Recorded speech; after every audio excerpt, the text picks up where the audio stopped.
Baby corn की मांग दिन प्रतिदिन बढ़ रही है। खासकर शहरी क्षेत्रों के आसपास के किसान बेबी कॉर्न की खेती करके अच्छी खासी आमदनी के साथ साथ पशुओं के लिए हरा चारा भी प्राप्त कर सकते हैं। तो जो किसान इसकी खेती करना चाहते हैं वे इस समय इसकी बुआई करते समय किन किन पहलुओं पर विशेष ध्यान दें, आइए इस बारे में जानकारी लेते हैं डॉक्टर मनीष ककरालिया से। जब हम गेहूं की कटाई करते हैं उसके बाद अप्रैल से लेके हम जो अगस्त हमारा अगस्त की शुरुआत तक हम इसमें बेबी कॉर्न की बिजाई कर सकते हैं, क्योंकि बेबी कॉर्न केवल 60 से 65 दिन की फसल है, जिसमें हम उसको दो प्रकार से हम का उपयोग कर सकते हैं। पहला हम एक उसको जो कोब होता है उसकी पैदावार करके, दूसरा हमारे पास होता है जो फोडर है चारे के रूप में पशुओं के लिए, वो उसको उपयोग में ले सकते हैं। भूमि चयन। बेबी कॉर्न मक्का की खेती कई प्रकार की मिट्टी में की जा सकती है, लेकिन इसके लिए दोमट मिट्टी और बलुई मिट्टी, वायु संचार और पानी के निकास की उत्तम व्यवस्था के साथ साथ 6 से 7 pH मान वाली मिट्टी उपयुक्त मानी जाती है। खेत की तैयारी। मक्के की फसल के लिए पहली गहरी जुताई करना आवश्यक होता है। इसके बाद 2 बार कल्टीवेटर से जुताई करते हैं और उसके बाद पाटा चलाकर खेत को समतल कर लिया जाता है, जिससे खेत में उचित नमी बनी रहती है। खाद और उर्वरक। मक्का की फसल से अच्छी पैदावार लेने के लिए मिट्टी जांच के अनुसार खाद उर्वरक डालना चाहिए। खेत की तैयारी के साथ 5 से 8 टन अच्छी तरह से सड़ी हुई गोबर की खाद खेत में डालनी चाहिए। इसके बाद में हम जैसे बात करें फिर कि हम भाई इसमें खाद क्या रहे, तो खाद इसमें बिजाई के समय आप इसमें 1 कट्टा यूरिया खाद डालें, या फिर आप जो NPK है, तो NPK की जो डोज है इसकी वो 90-30-20 है, जिसमें 90 नाइट्रोजन होता है, 30 फास्फोरस होता है, 20 पोटास होता है।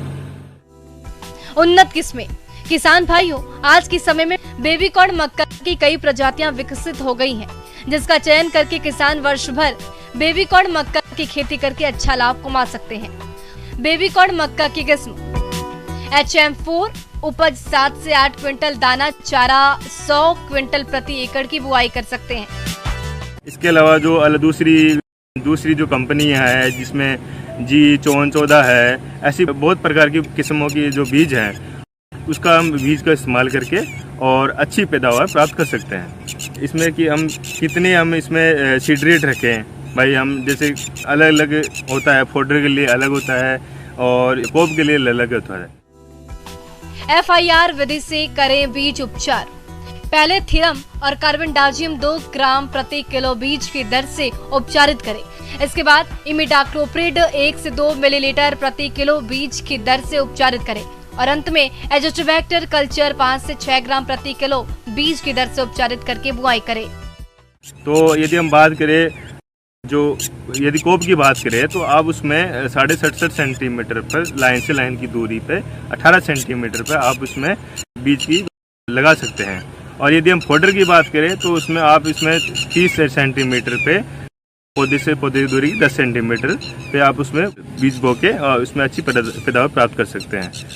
किसान भाइयों को मैं यही सलाह दूंगा कि आप मक्का के अलावा आप जो हमारे मक्का के जो अलग प्रजाति है दूसरी, जैसे बेबी कॉर्न है, स्वीट कॉर्न है, उसका भी आप लगा के अच्छी पैदावार, अच्छा मुनाफा कमा सकते हैं। अन्नदाता हेल्पलाइन निःशुल्क फोन संपर्क सेवा के माध्यम से आपके द्वारा पूछे गए प्रश्नों में से 1 या 2 महत्वपूर्ण प्रश्न को हम अपने कार्यक्रम में शामिल करते हैं और इसी के तहत आज रोगग्रस्त फल अक्सर जमीन पर गिरकर सड़ जाते हैं और ये सड़े हुए फल रोगजनक और फफूंद की वृद्धि कर संक्रमण को और बढ़ाते हैं। इसीलिए समय रहते इस रोग का नियंत्रण करना जरूरी होता है।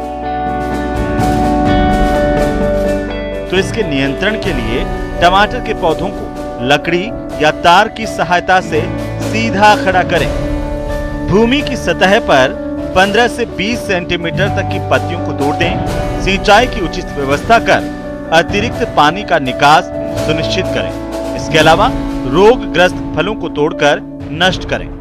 किसान भाइयों, फल सड़न रोग के रासायनिक नियंत्रण के लिए मैंकोजेब या कॉपर ऑक्सीक्लोराइड दवा 2.5 ग्राम प्रति लीटर पानी के हिसाब से घोल बनाकर छिड़काव करें। टमाटर की फसल में लगने वाला दूसरा रोग है पछेती झुलसा रोग। किसान भाइयों, ये रोग फाइटोप्थोरा नामक रोग जनक फफूंद से होने वाला रोग है। जो कि टमाटर की फसल के लिए अत्यंत घातक होता है।